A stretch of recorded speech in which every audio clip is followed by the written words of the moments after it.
할렐루야. 하나님께서 오늘 아침 우리에게 주신 말씀 마태복음 7장입니다.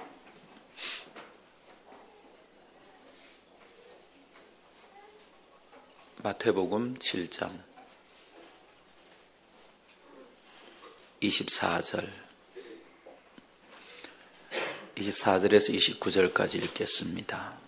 그러므로 누구든지 나의 이 말을 듣고 행하는 자는 그 집을 반석 위에 지은 지혜로운 사람 같으리니 비가 내리고 창수가 나고 바람이 불어 그 집에 부딪히되 무너지지 아니하나니 이는 주추를 반석 위에 놓은 까닭이요 나의 이 말을 듣고 행하지 아니하는 자는 그 집을 모래 위에 지은 어리석은 사람 같으리니 비가 내리고 창수가 나고 바람이 불어 그 집에 부딪힘에 무너져 그 무너짐이 심하니라. 예수께서 이 말씀을 마치심에 무리들이 그의 가르치심에 놀라니 이는 그 가르치시는 것이 권위 있는 자와 같고 그들의 서기관들과 같이 아니함일러라. 아멘. 이것은 하나님의 말씀입니다. 이 말씀은 능치 못함이 없습니다. 하나님 아버지, 이 아침에도 저희는 주님 앞에 나아갑니다. 주님께서 오셔서 저희의 귀와 마음을 여시고 주의 말씀을 주실 때 이것이 하나님의 말씀인 줄 깨닫고 온 마음을 열어 받게 하시고 이 말씀이 저희의 마음밭에 잘 뿌려져서 꼭 열매 맺을 수 있도록 도와주옵소서. 하나님의 말씀이 사람의 생각을 이기는 줄 믿습니다. 말씀이 선포되는데도 이것이 말씀인 줄 깨닫지 못하는 어리석은 마음들은 다 떠나가게 하옵시고 삶에 지쳐서 허덕이다가 이리저리 찔리고 아파서 하나님 말씀을 듣지 못할 만큼 영혼이 고단한 자들은 이 아침 주님의 큰 안식으로 덮어주셔서 주의 말씀이 들리게 귀를 열어 주옵소서. 오늘도 전하는 자나 듣는 자가 다 함께 하나님 앞에 서는 복된 시간 되게 하옵소서. 존귀하신 주 예수님 이름으로 기도하옵나이다. 아멘. 할렐루야. 4월 한 달 동안 신앙과 삶의 기초인 말씀이라는 주제로 말씀을 나누게 되겠습니다. 오늘은 그 첫 번째 시간입니다. 여러분, 최근에 박근혜 정부의 장관 후보자 인사청문회 하는 것을 TV에서 좀 보았을 터입니다. 장관 후보자 검증 청문회를 보면 질문하는 사람들이 예리함과 그리고 곤란한 표정을 짓는 후보자의 그림이 대조되어 나타나곤 합니다. 장관 후보자들 어떻습니까? 아주 괜찮은 삶을 살아온 사람들입니다. 겉으로 볼 때는 아무 문제도 없이 찬란한 계급장을 달고 살았던 사람들이죠. 그런데 청문회에서 보이지 않던 자기들의 바닥이 드러나기 시작합니다. 그러자 그동안의 삶이 흔들립니다. 인생 자체가 흔들립니다. 그리고 마침내 사퇴를 하게 됩니다. 사람들은 그것을 낙마했다고 말합니다. 낙마, 말에서 떨어졌다는 것이죠. 적절한 표현이라는 생각이 듭니다. 승승장구 쭉 뻗은 길로 달리던 사람이 말에서 떨어졌다면 얼마나 낙심이 될까요? 낙마가 문제가 아니라 낙심이 문제죠. 얼마나 아플까요? 그렇지만 마음이 아프고 몸이 아프게만 하면 그만일까요? 종종 우리의 삶에 일어나는 아픔과 위기에 대해서 우리가 많이 어리석게 행동하는 것 같아요. 힘들구나, 아프구나, 그래서 못 견디겠다. 이것은 사실은 주된 문제의 중심이 아닙니다. 여러분, 아프기만 하면 그만이 아니죠. 찬찬히 더듬어서 복기를 해봐야 될 겁니다. 왜 나는 이렇게 무너지게 되는가? 왜 그렇게 무너지게 되었는지. 여러분, 국가 중요한 시설들이 부실공사로 무너질 때 책임자 처벌로 마칩니다. 희생양을 찾으면 끝나는 거죠. 참 어리석은 일이죠. 왜 그 일이 일어났는지를 찬찬히 되짚어 보아야 될 것인데 우리 인생에도 마찬가지입니다. 이런 일들은 주변에서 가끔 일어나는 현상이죠. 상당한 위치에 있었던 사람들인데 아주 대단해 보이는 것을 쌓아놓았던 사람들이 순식간에 거덜이 납니다. 그냥 재산이 순식간에 날아가고요. 그 사람의 명예나 지위가 금세 다 사그러들고 맙니다.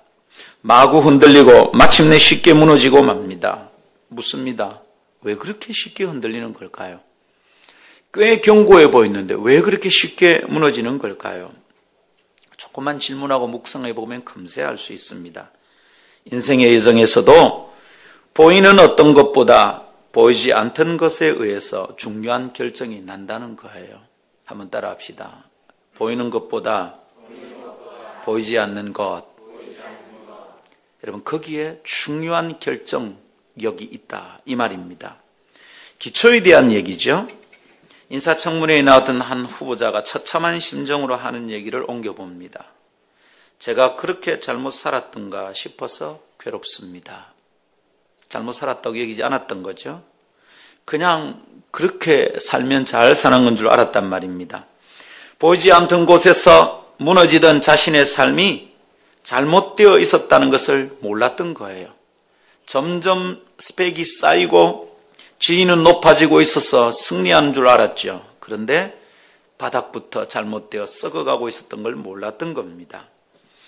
여러분, 청문회에 나온 사람들이 비리에 걸리는데 자주 하는 말이 이럽니다. 관행에 따라, 관례에 따라 그렇게 했다는 거죠. 관례에 따라서 썼답니다. 관행에 따라서 받았답니다. 관례에 따라서 전임자도 그렇게 했고 다 그렇게 한다는 거예요. 헌법재판소의 재판관들 중에 그렇게 공금을 쓰지 않는 사람이 아무도 없다는 겁니다. 그런데 여러분, 그렇게 관행에 따라 행동했던 것이 잘못됐다는 거예요. 모든 사람이 그렇게 하니까 자기도 그렇게 해도 되는 줄 알았어요. 그게 자기의 삶의 기초가 되도록 그냥 허락해 두었던 겁니다. 그리고는 마침내 그 일에 대한 책임이 자기에게로 돌아옵니다.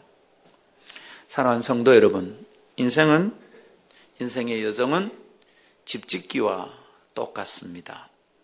우리의 인생은 집을 짓는 것과 같습니다. 기초를 다지고 그 위에 기둥을 세우고 한 층, 두 층 쌓아 올라가는 것이 우리 인생입니다. 여러분, 그렇게 집을 잘 쌓아놓으면 참 보기가 좋죠. 아따, 저 집 참 좋다. 그럴 겁니다. 이 앞에 이제 포스코 아파트도 지금 잘 올라가고 있습니다. 지금 현재 12층, 13층 막 올라갔습니다. 멋있죠? 안 멋있죠, 아직은? 덜 지었으니까. 여러분, 처음엔 잘 몰랐는데 너무 높이 올라가니까 전망이 좀 가려요. 저는 교회에서 나가면서 그 앞에 있는 산을 보는 게 참 기분이 좋았는데 산이 안 보여. 조망권을 방해한다고 데모를 좀 해야 되나 싶은 생각이 듭니다. 데모하다가는 우리 교인들 놓칠까 싶어서 참고 있습니다. 기초를 닦더니 기초 닦는 데 시간이 좀 많이 걸리더니 이제 쑥쑥 올라갑니다. 이제 현대 아파트보다 더 높아지고 있습니다. 잘 올라가죠. 여러분, 우리 인생이 일들이 잘 풀어지는 것 같아서 기분이 좋을 때가 있습니다. 힘을 다해서 높이 쌓아 올렸습니다. 근데 여러분, 문제가 없는 평상시의 상황에서는 다 좋아 보였죠. 근데 어느 순간 일평생 쌓아 올렸던 집이 흔들린다면 기가 막힐 거예요. 내가 평생 지어놓은 집이 순식간에 무너진다면 얼마나 기가 막히겠습니까? 여러분, 왜 이런 일이 일어날까요? 성경은 그것에 대해 아주 단호하게 말씀합니다. 기초를 잘못 쌓아서 일어나는 현상이다. 성경이 하는 말에 귀를 기울이길 원합니다. 오늘 특별히 청년들 이 말씀 잘 듣고 4월 한 달 동안 이 말씀 잘 붙들길 원합니다. 여러분도 잘 모르는 사이에 여러분의 기초를 쌓고 있는 거예요. 그때 그럴 만한 이유가 있어서 그렇게 한다고 말합니다. 장관 후보자들도 똑같았어요. 그때 그럴 만한 이유가 있었어요. 어떤 사람은 관례에 따라서 했고, 어떤 사람 집이 너무 힘들어서 잠깐 뇌물을 받았고, 근데 여러분, 사실은 그게 기초였어요. 성경이 말하는 것은 분명합니다. 기초를 잘못 쌓으면 무너진다는 겁니다. 기초의 중요성을 무시하고 살았던 어리석은 자들이 당하는 일이다. 이렇게 주님이 말씀하십니다. 한번 따라합시다. 기초는 눈에 보이지 않지만 중요합니다. 그렇습니다. 기초는 눈에 보이지 않지만 중요합니다. 그 기초의 상태는 평소에는 몰라요. 위기의 때가 되면 바닥이 드러나기 시작합니다. 그리고 당황하게 되죠. 이렇게 내 삶이 잘못되었던가? 그리고 쉽게 무너지게 됩니다. 오늘부터 몇 주간 동안 우리는 우리의 신앙과 삶의 기초를 쌓는 일에 대하여 함께 나누게 될 것입니다.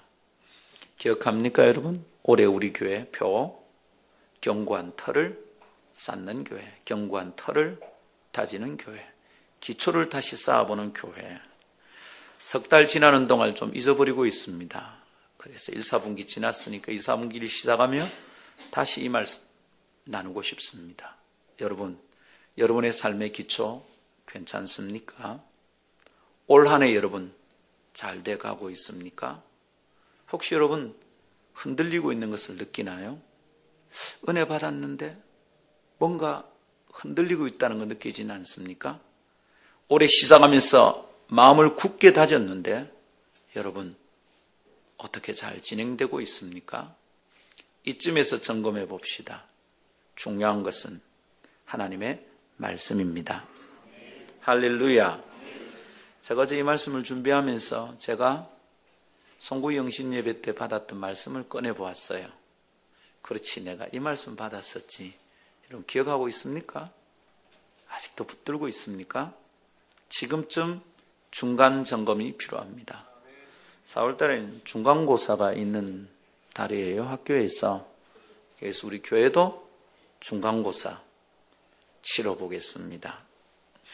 오늘은 다음 두 가지를 묵상하면서 우리 삶을 점검해 볼 것입니다. 이 말씀을 통해 주님의 음성에 귀를 기울이는 복된 시간 되기를 바랍니다.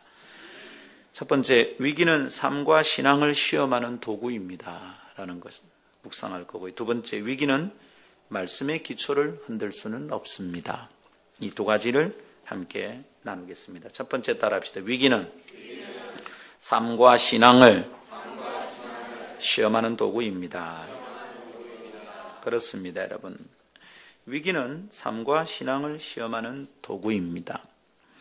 후보자 검증 청문회에서 위기를 겪는 분들이 계십니다. 그분들이 내가 잘못 살았구나 라는 것을 깨닫고 자기를 점검해 본다면 오히려 그 어려움이 복된 기회가 될 거예요. 그런데 이 위기를 자기의 삶을 돌아보는 점검하는 기회로 삼지 않는다면 이 사람은 계속 그 방식으로 살 거예요. 결국은 삶의 뿌리까지 다 무너지는 안타까운 일이 벌어지고 말 것입니다.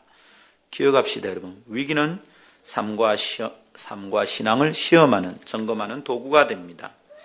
오늘 우리가 읽은 마태복음의 말씀은 두 가지 종류의 그림을 보여줍니다. 두 가지 종류의 사람, 두 가지 종류의 집, 두 가지 종류의 결과입니다.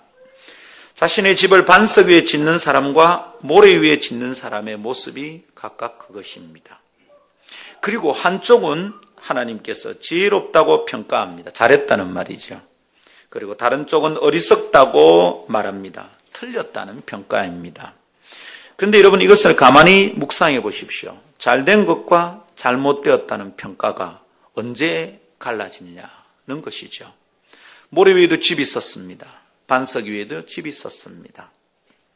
여러분 어쩌면 모래 위에 선 집이 잘 되어 있을지도 모르겠어요. 왜냐하면 빨리 짓기 때문에 치장을 할 시간적 여유가 있을지 모르겠어요. 반석 위에 짓는 집은 사실 기초 파는데 시간이 많이 걸리기 때문에 외장 공사를, 치장을 하는데 시간을 많이 못 들일 수도 있을 것 같아요. 겉으로 볼 때는 어쩌면 아무 차이가 없어 보입니다. 평상시에는 차이를 모릅니다. 근데 여러분, 이 사람은 잘된 것이다, 이 집은 틀린 것이다 라는 평가가 언제 결정납니까? 평소에는 아무것도 모릅니다. 그런데 비가 많이 오고 홍수가 나서 건축이 다 마무리된 집으로 들이닥칠 때 그것이 결정난다는 겁니다. 평소에는 모릅니다. 그래서 이 집이나 저 집이나 다 사람 사는 것 같습니다. 사람 몸무게도 감당하지 못할 만큼 지어놓은 집은 없을 거예요.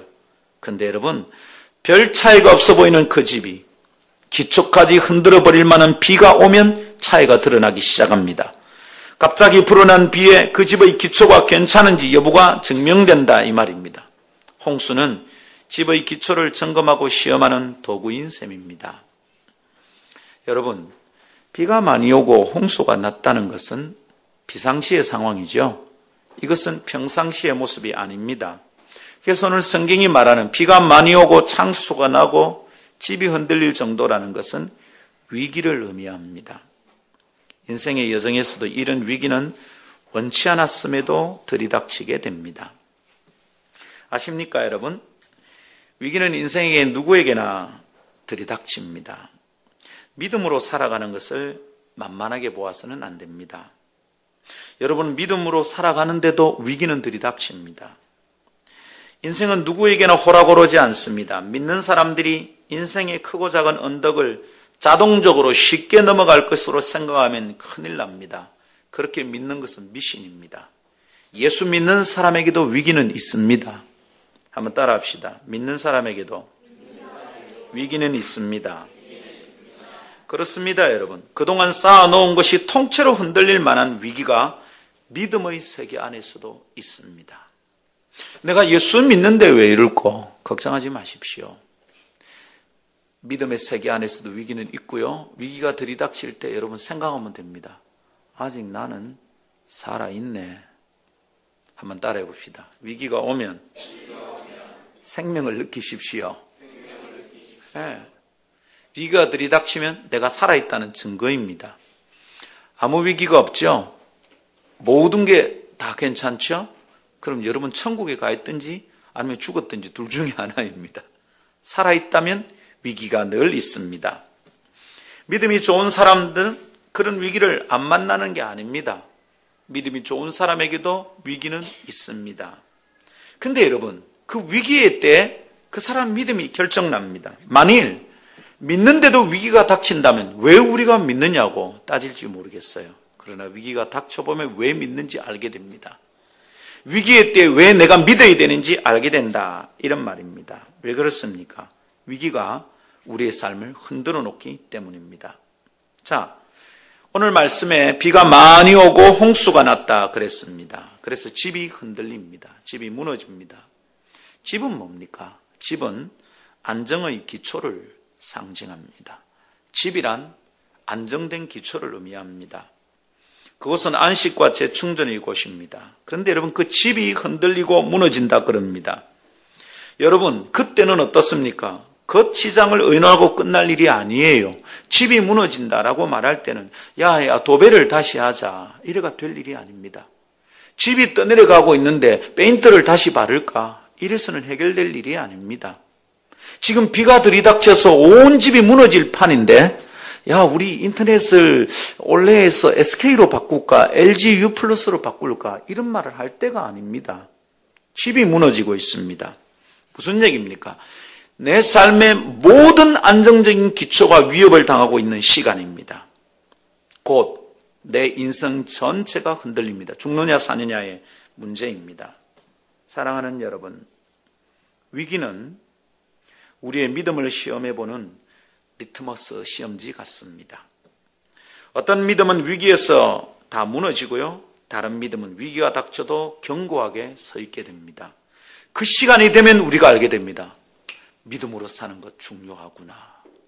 믿음으로 기초를 다지는 것 중요하구나. 여러분, 홍수가 들이닥치기 전에는, 홍수가 들이닥쳐서 기초가 묻혀있는 땅을 휘업하고 그 밑을 흔들기 전까지는 여러분, 내 기초를 쌓는데 투자하는 시간이 얼마나 중요한지를 사람들은 잘 깨닫지 못합니다. 겉으로 볼 때는 그 차이를 모릅니다. 아니, 어떨 때는 착각하고 오해합니다. 우리 집은 괜찮다. 내 인생의 스펙은 이 정도면 괜찮다. 그런데 이 착각이 얼마나 위험한지 오늘 아침 여러분이 똑바로 알기를 바랍니다. 제 친구는요, 초등학교밖에 안 나왔어요. 그래서 우리 집 앞에 있는 공장에 일찍 취직을 했습니다. 성실하게 일을 하니까 금세 반장이 되고 철강 공장이 있습니다. 한보철강.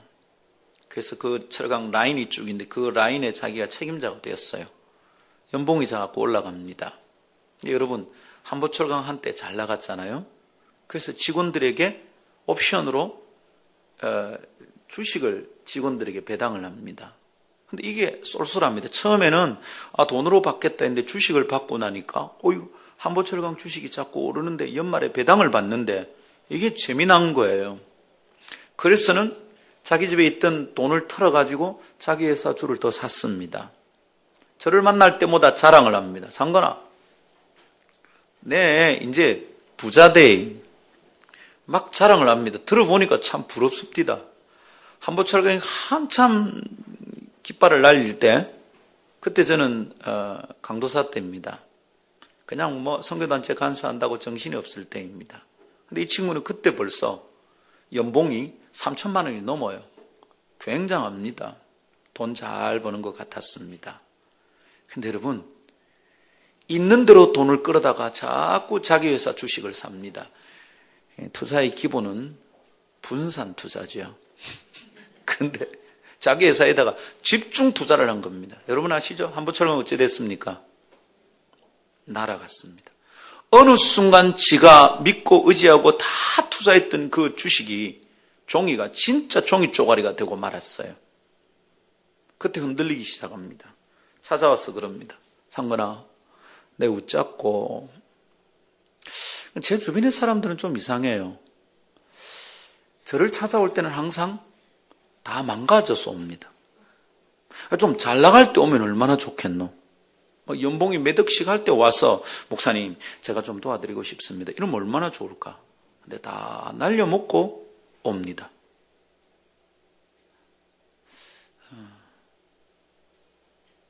별 감이 없으시네. 본인들 얘기를 하고 있는데도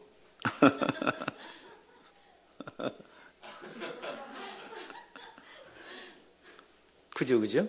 좀 잘 나갈 때 왔었으면 얼마나 좋았을까. 겉으로 볼 때는 아무 차이가 안 납니다. 겉으로 볼 때는 이래 살아도 되고 저래 살아도 되는 것처럼 보입니다. 그 주식 거기 투자하면 될 것 같아 보여요. 자기의 견고한 기초가 좀 있어 보입니다. 돈이 이 정도 있는데 그래요? 그게 순식간에 휴지 조각이 됩니다. 위기가 들이닥쳐보면 압니다. 평상시에는 모릅니다. 인격의 깊이도 신앙의 깊이도 삶의 기초도 동일합니다. 위기의 때가 되면 그것이 무엇인지 알게 된다, 이런 말입니다. 사랑하는 여러분, 오늘 여러분 어떠십니까? 혹시 힘든 일 있으십니까? 위기라고 여겨지는 일들이 있습니까? 이건 너무 힘들다 싶죠? 억지로 숨기지 마십시오. 위기는 숨어있는 우리의 기초를 드러내게 만듭니다. 위기의 때에 숨기는 사람은 진짜로 위험한 사람입니다.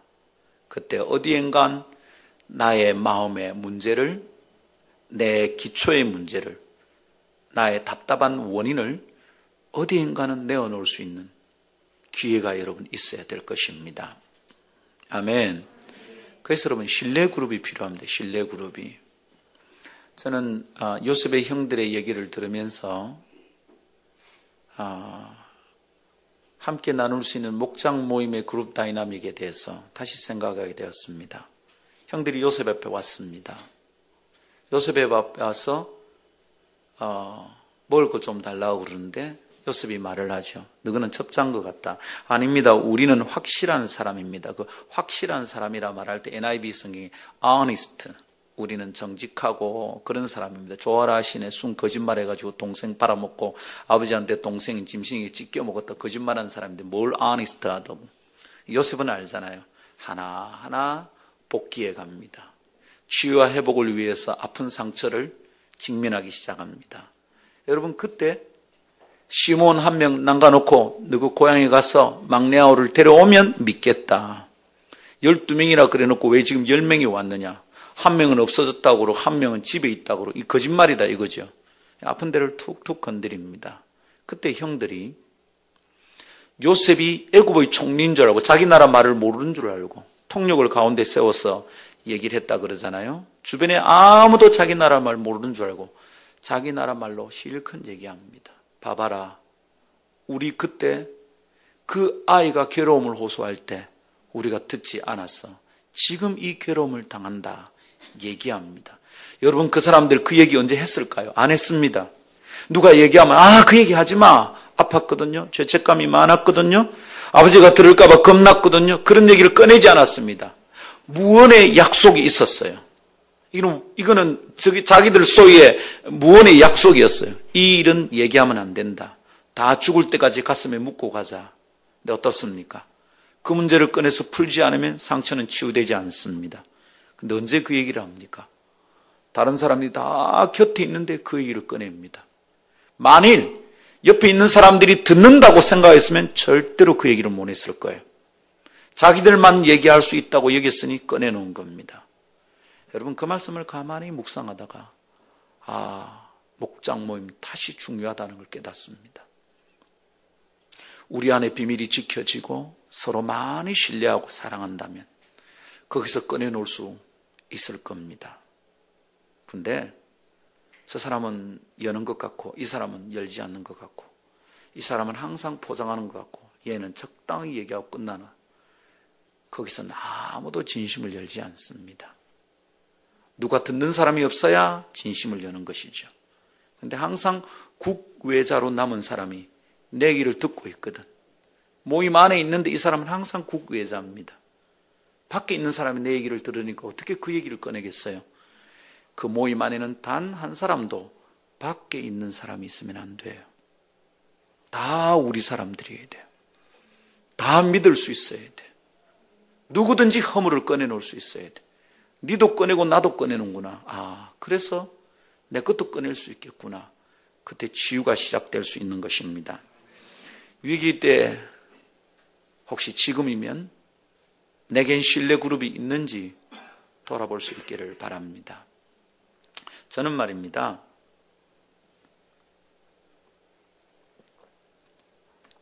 우리 성도들 앞에서 괜찮은 척, 잘난 척 하는 거 별로 안 좋아하는 사람입니다. 제가 피곤하면 피곤하다 말하고, 힘들면 힘들다 말하고, 도와달라 얘기하고, 잘 이렇게 말합니다. 근데 가만히 보면 목사는 힘들어서 도와달라 하고 목사가 먼저 잘못했다 하는데 성도들은 잘못했다 소리를 잘 안 해요. 도와달라 소리도 잘 안 해요. 항상 겉을 꾸며요. 괜찮은 것 같습니다. 여러분, 정말 괜찮아요?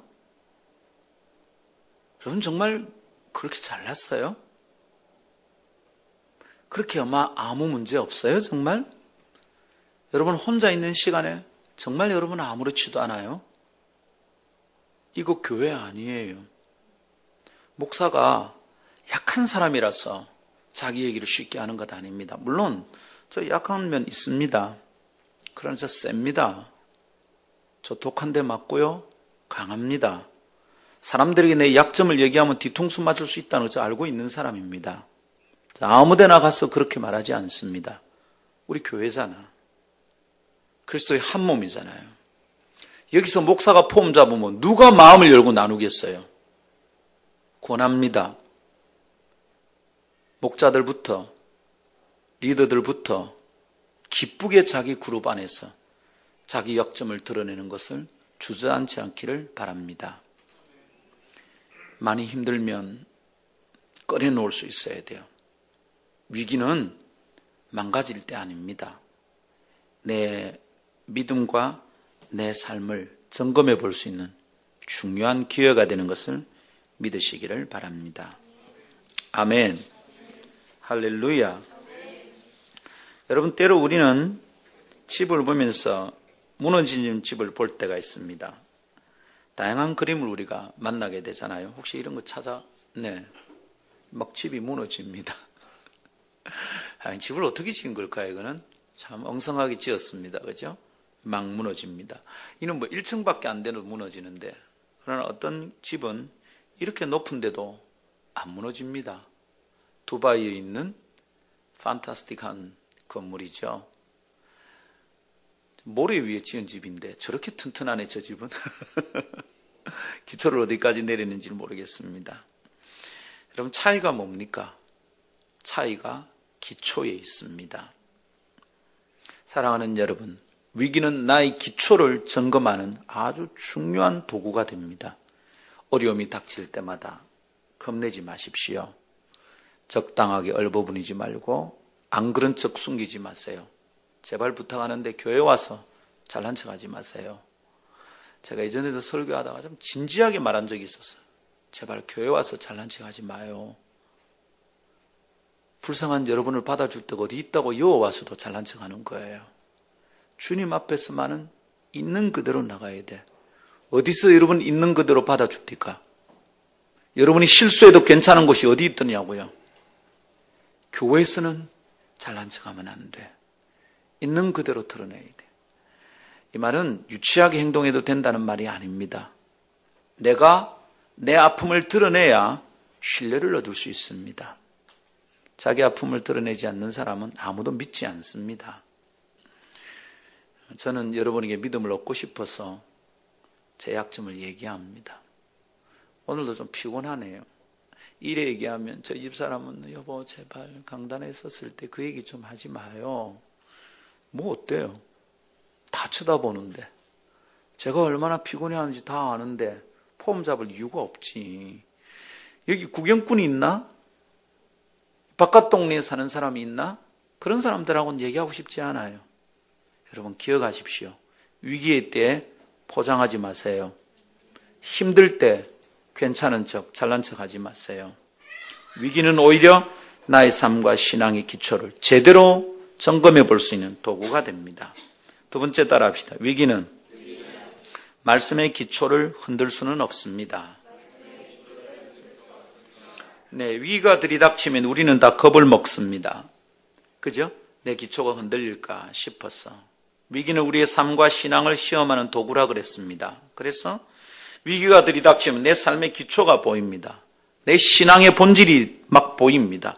아무도 말하지 않아도 내 눈에 보입니다. 아, 나 정말 신앙 없구나. 아, 내 이러다가 무너지겠구나. 이게 내 눈에 먼저 보입니다. 그래서 어떻습니까? 위기가 들이닥치면 겁이 납니다.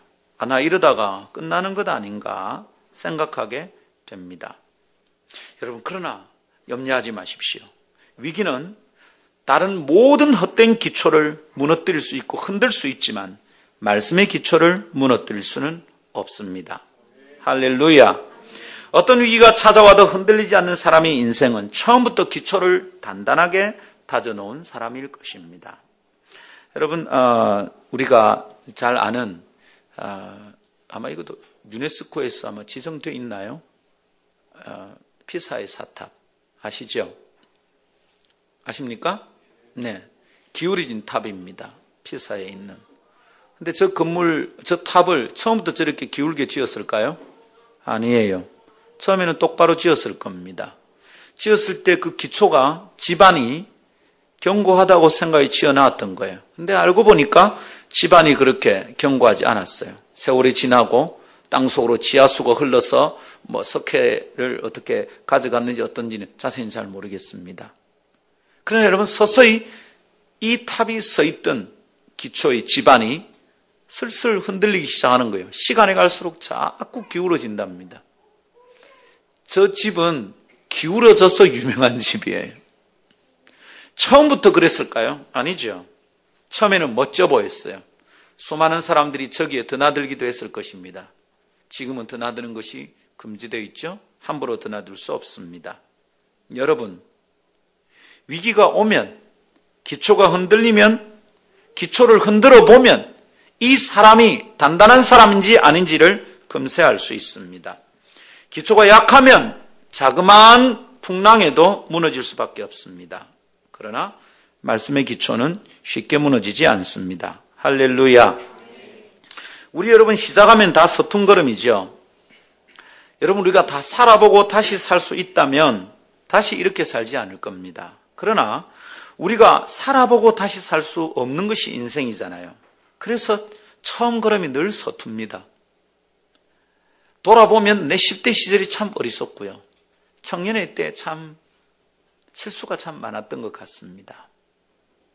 오늘 제 주보에 제 젊은 날의 초상에 대해서 조금 끄적끄적 그려봤습니다. 우리의 청년들 좀 더 견고했으면 싶어서 제가 몇 자 썼습니다. 우리 청년들은 필독입니다. 오늘 좋은 글은 아니지만 제 마음을 잘 풀어놓은 것이기 때문에 제가 여러분에 대해서 뭘 염려하고 있는지를 설명한 글이니까 우리 청년들 꼭 오늘 다 꼼꼼하게 읽어주시기를 기대합니다. 여러분, 인생의 첫걸음은 힘듭니다. 서툽니다. 디디는 게 스텝이 자꾸 엉킵니다. 제대로 되는지도 모르겠습니다. 여러분, 그래서 어떻습니까? 좋은 가이드가 있으면 좋겠습니다. 우리가 제대로 가고 있는지, 어디는 꺼지는 집안이고 어디는 꺼지지 않는 집안인지 우리에게 좀 가르쳐주면 좋겠습니다. 지질 탐사단들이 나와서 잘 점검해 보면 좋겠어요. 여기는 단층이 괜찮고 여기는 문제가 있는 곳이다. 알려주면 참 좋겠습니다. 여러분, 일본이 왜 저렇게 지진이 자꾸 일어납니까? 태평양판과 유라시아판이 이렇게 지판이 그죠? 자꾸 부딪힌대요. 그게 올라갔다 내려갔다 하면서 부딪힐 때마다 지진이 일어납니다. 위험한 땅이죠. 지질 조사를 해보면 알겠습니다. 사랑하는 여러분, 우리가 인생길을 걸어갈 때 내가 어디를 디디면 견고한지 누가 가이드를 좀 해주면 좋겠어요. 그래서 그 가이드를 따라 따박따박 걸어간다면 안전하겠다 싶습니다. 우리의 가이드가 어디에 있습니까? 하나님의 말씀입니다. 하나님의 말씀으로 다지고 따라가면 헛발걸음이 되지 않는다, 이 얘기입니다. 사랑하는 여러분, 말씀으로 꾸준히 기초를 다진 삶은 진실됩니다. 그리고 견고합니다. 말씀으로 꾸준히 기초를 다진 신앙은 아주 건강합니다. 오늘 성경은 우리에게 두 가지를 딱 보여줍니다. 하나는 반석 위에 집을 세운 것이고요. 또 하나는 모래 위에 집을 세운 것입니다. 반석 위에 세운 것과 모래 위에 세운 것은 어떤 차이가 있습니까? 모래 위에 짓는다는 것은 쉽게 짓는 것이죠. 반석 위에 짓는 것은 어려운 것입니다. 쉽게 삶을 꾸려간 삶은 위험하다는 메시지입니다. 쉽게 겉모습을 치장한 신앙은 가짜라는 말입니다. 여러분, 주일에 와서 한번 사람들 속이는 거 누구나 할 수 있습니다. 여러분, 사회에서, 학교에서, 직장에서 어떻게 하는지 사람들은 잘 모르죠. 옷 딱 갈아입고 좋은 향수 뿌리면 누가 알겠습니까? 저도 오늘 향수를 좀 뿌렸습니다. 제가 그동안 써봤던 향수 중에 두 가지가 좋더라고요. 하나는 버버리, 좋은데 그것은 제 아들이 다 썼어요. 난 정말 조금씩 아껴 쓰는데 오늘 보니까 칙칙 다 뿌리더라고요. 또 하나는 폴로인데 이 폴로 향이 괜찮네요. 오늘 아침에 폴로를 뿌리고 왔습니다. 여러분, 향수를 뿌리면 내 몸에서 나는 취취가 좀 군내가 나는 게 사람들에게 들키지 않을 수 있습니다. 자매들 주일 아침에 변장하면 사람들이 또 모르잖아요. 기미가 끼었는지 어쨌는지 모릅니다. 또 안티에이징 크림 이런 거 바르면 주름살도 좀 펴지고 거짓말이랍니다. 피부과 의사가 나와서 그러더라고요. 다양한 화장품이 있으나 화장품의 기능은 수분을 지켜주는 보습 기능 외에는 아무 차이가 없답니다. 속지 마시고 피부 트러블 안 나면 대충 쓰십시오. 그걸로 바르고 찍고 색깔 내고 사람들이 잘 모를 수 있습니다. 일주일 내내 고민을 얼굴이 창백하고 눈 밑에 다크가 막 내려오는데 화장으로 커버하면 괜찮아 보입니다. 여러분, 그렇게 겉모습을 우리가 치장할 수 있습니다.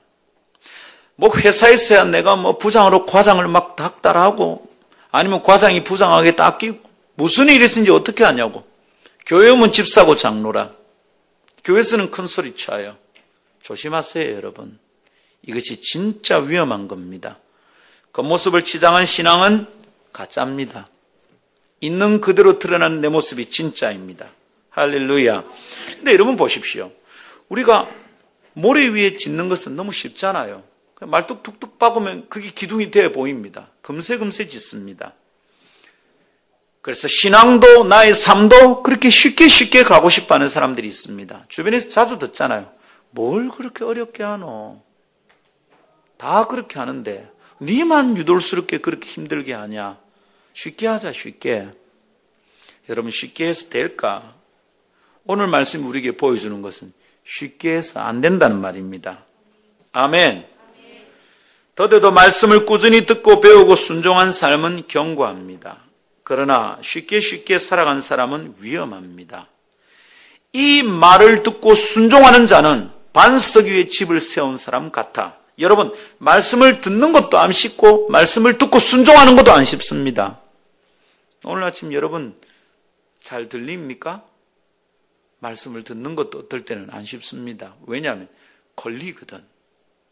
모든 존재하는 살아있는 유기체는 자기를 보수하려 하는 본능이 있습니다. 나를 지키려고 하는.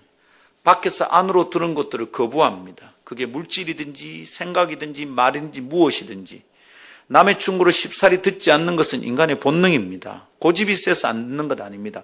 그런 면에서는 모든 사람에게 다 고집이 있습니다. 결국은 지 스타일대로 합니다. 목사가 설교를 해보면 점점 느낍니다. 아하, 하나님이 말씀이 가서 사람의 생각을 이기지 않으면 다 자기 생각대로 하는구나.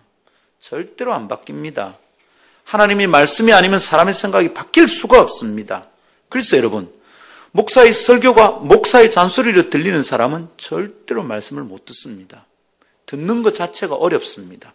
안 들리니까 어떻게 순종할 수 있습니까? 순종 안 하는데 어떻게 기초가 닦입니까? 그 사람은 절망입니다. 지금은 괜찮아 보이지만 어느 순간에 홍수가 나서 물이 들이닥치면 이 집의 기초가 엉망이었다는 거예요. 모래가 쓰더니 가면 금방 기울어지고 집이 무너진다는 것을 그때 알게 됩니다. 그러나 그때 늦었어요. 여러분, 오늘 말씀이 들리지 않으면 그게 위기입니다. 정말로 위험합니다. 재성의 위기가 위기 아니고 건강의 위기가 아니에요. 내게 말씀이 들리지 않는 그것이 위기입니다. 들리면 순종해야 합니다. 그게 한 걸음 한 걸음 가는 겁니다. 우리 걸음 서툽니다. 때로 말입니다. 신앙을 처음 시작하는 사람들이 신앙을 오래 한 사람들에게 충고를 들을 경우가 있습니다. 그죠? 봐봐라, 니 그게 아니다. 그래, 충고를 들을 때가 있습니다. 근데 어떨 때는 그래, 충고하는 사람이 위험해 보여요. 곁에서 보면 이렇게 말하고 싶어요. 용서하시고 들으세요. 니나 잘하세요. 그러고 싶어. 자기 기초가 흔들리는 것을 몰라. 그리고 너무 기초에 대해서 간섭하고 있어. 이 사람은 처음이기 때문에 조심스럽게 하나하나 다지고 있는 중이야. 사실 기초는 내가 망가져 있어. 여러분, 목사가 설교할 때마다 제 마음이 제일 먼저 찔립니다. 어떨 땐 저는 목사가 아니었으면 좋겠다 싶을 때가 있어요. 예배를 인도하다가 보혈 찬송을 부르고 고백의 기도를 드릴 때마다, 참회의 기도를 드릴 때마다 그냥 나 혼자 기도실에 들어가서 엎어져 기도하면 좋겠다, 이런 마음이 들 때가 있습니다. 여러분, 내가 하는 설교가 나를 찌릅니다. 오늘도 그렇습니다. 내 기초가 시원찮으면 내가 누구에게 무슨 잔소리를 하겠나 싶습니다. 사랑하는 여러분, 말씀으로 꾸준히 다지지 않았으면 다 헛방입니다. 아무에게도 충고할 수 없는 사람입니다. 말씀으로 기초를 하나하나 다지지 않았으면 다 헛방입니다. 예를 들면 제가 중고등부 담당하고 있을 때 교사 모임에서 이런 얘기를 나눴습니다. 아이들 성경 공부하기 전에 미리 선생님들과 성경 공부를 합니다. 정직에 대해서 그날 나누어야 될 때였어요. 그래서 컨닝하면 안 된다는 것을 차근차근 얘기하는데 한 선생님이 이렇게 말합니다. 목사님, 컨닝하지 않아야 된다는 건 상식 아닙니까? 그건 양심의 문제 아닙니까? 이러더라고요. 제가 그 말을 딱 맞고 말했습니다. 집사님, 온 세상은 상식에 따라서 움직입니다. 온 세상은 양심이 기준이 됩니다. 그러나 우리는 이것이 상식이기 때문에 안 하거나 하는 것 아닙니다. 이게 양심에 걸리기 때문에 하거나 안 하는 것 아닙니다. 우리는 이게 하나님이 하지 말라고 했기 때문에 안 하는 겁니다. 여러분이 무슨 차이인지 잘 보십시오. 상식이라서 안 할 수 있습니다. 남의 물건 훔치는 거 그거 아니라는 거 우리 다 압니다. 양심이 말해주고 상식이 정해져 있습니다. 그런 거 하면 법에 저촉받습니다. 법이 금하기 때문에 안 하는 겁니다. 상식적으로 그거는 할 수 없는 일입니다. 그래서 안 하는 것은 온 세상이 하는 방식입니다. 우리는 그렇게 안 합니다, 여러분. 삶을 그렇게 기초를 다진 사람은 하나님의 말씀에 의해서 기초가 다져지는 게 아닙니다. 우리는 하나님의 말씀이 하라고 그러면 하고 안 하고 그러면 안 하는 겁니다. 이게 기초를 다지는 방식입니다. 여러분, 전혀 방식이 다릅니다. 어린 시절 신앙으로 제대로 양육하는 집안에서 자란 사람은 말씀으로 다져질 수 있습니다. 아침마다 콰이타임 안 하면 밥 안 준다. 이런 집에서는 어릴 때부터 콰이타임 하면서 말씀에 의해서 다져집니다. 그러나 여러분, 우리 모두가 어릴 때부터 그렇게 자라질 않습니다. 공부 좀 해라. 공부 안 하면 좋은 대학 못 간다. 좋은 대학 못 가면 못생긴 여자 만난다. 좋은 대학 못 가면 돈 못 버는 남자 만나서 평생 고생이다. 그렇죠, 여러분? 공부 열심히 안 해가지고 좋은 대학 못 가가지고 돈 못 버는 김상건 만났잖아요. 이게 얼마나 큰 고생이냐고요. 제가 오늘 아침 좀 심각하죠? 웃으라고 한 얘기도 안 웃는다, 그죠? 기초를 어떻게 쌓는 겁니까? 돈 때문에 쌓는 겁니다. 차근차근. 절대로 견고한 기초가 아닙니다. 들으십시오. 내 기초는 말씀에 의해서 쌓여져야 됩니다. 더뎌도 말씀을 꾸준히 듣고 배워야 합니다. 더뎌도 들은 말씀대로 계속 순종해야 됩니다. 이런 삶은 견고합니다. 우리가 말씀 위에 서 있어야 되겠습니다. 할렐루야. 그러나 말씀의 기준 없이 시시로 이것을 떠나서 움직이고 저 사람의 말을 따라 결정하다 보면 기초가 안 닦이는 겁니다. 내 기초가 견고해지지 않는 거예요. 사람들은 얘기합니다. 그때마다 그럴 수밖에 없었다고. 그럴 이유가 있었다고. 삶이 그때는 그럴 수밖에 없었다고. 너무 힘들었다고. 돈 번다고 정신이 없었다고 다들 얘기합니다. 이해는 됩니다. 그러나 기초는 없어요. 이해는 돼요. 그러나 기초는 없어요. 생각해 보세요, 여러분. 사람들에게 이해받으려고 삽니까? 내가 사람들에게 이해받으려고 살아가냐고요. 하나님의 평가가 두렵지 않냐 이 말이에요. 우리 언제부터 사람에게 이해받으려고 살아가느냐고요. 사람에게 오해받아도 괜찮아요. 그러나 주님께서 지혜로운 사람이구나 라고 평가하는지 아니면 이 어리석은 자들아라고 평가하는지 이게 중요한 거죠. 여러분, 회사에서 요구하는 스펙 쌓는 게 우리의 목표입니까? 내가 돈을 버는 게 목표냐고요. 내가 좋은 여자 만나고 좋은 남자 만나는 게 우리의 목표냐 말입니다. 그렇게도 우리의 기초는 쌓입니다. 근데 문제는 진짜 위기가 들이닥치면 내가 만난 좋은 여자로 해결되지 않는 일이 내가 준비한 돈으로서 메울 수 없는 문제들이 발생한다 이 말이에요. 내 기초에 대해서 진지하게 묻는 일을 만나게 되면 그때 내가 말씀으로 다져놓지 않으면 어느 순간에 순식간에 무너지는 것입니다. 장관 후보자들의 얘기가 똑같습니다. 다 하는 거니까 했답니다. 그때는 그게 위법인 줄 몰랐답니다. 근데 여러분 보십시오. 검증대에 딱 올라가니까 기초까지 다 드러납니다. 이 사람이 콘크리트를 가지고 기초를 쌓을 때 비율을 어떻게 섞었는지 다 드러납니다. 완전히 다 드러납니다. 그리고 마침내 그동안 쌓았던 모든 것이 순식간에 날아갑니다. 여러분은 그때 그럴 수밖에 없었다고 이해해달라고 말할 수 있습니다.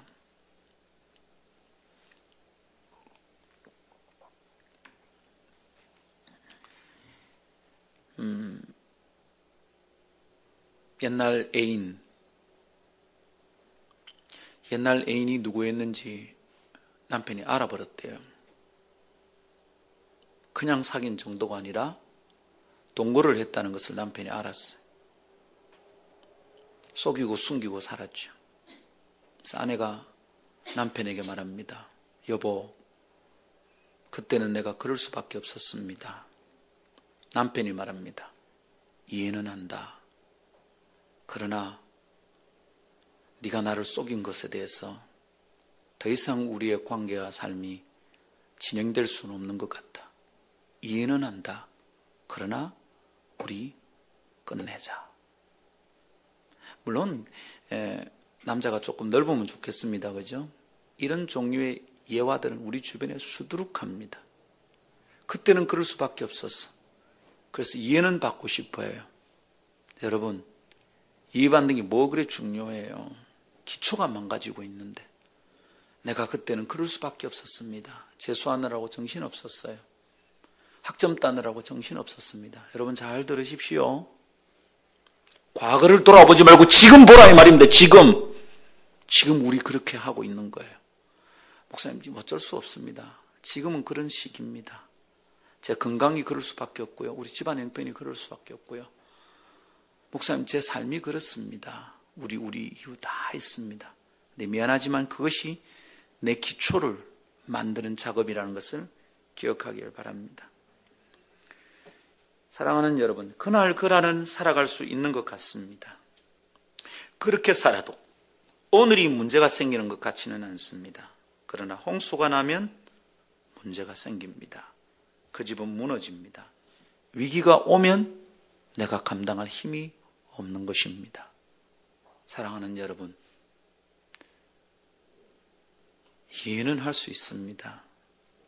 목사님, 이렇습니다. 예, 이해는 됩니다. 그러나 기초는 위험합니다. 목사님, 지금 어쩔 수 없습니다. 예, 이해는 됩니다. 돈 없이 어떻게 삽니까? 취직 준비 안 하고 어떻게 삽니까?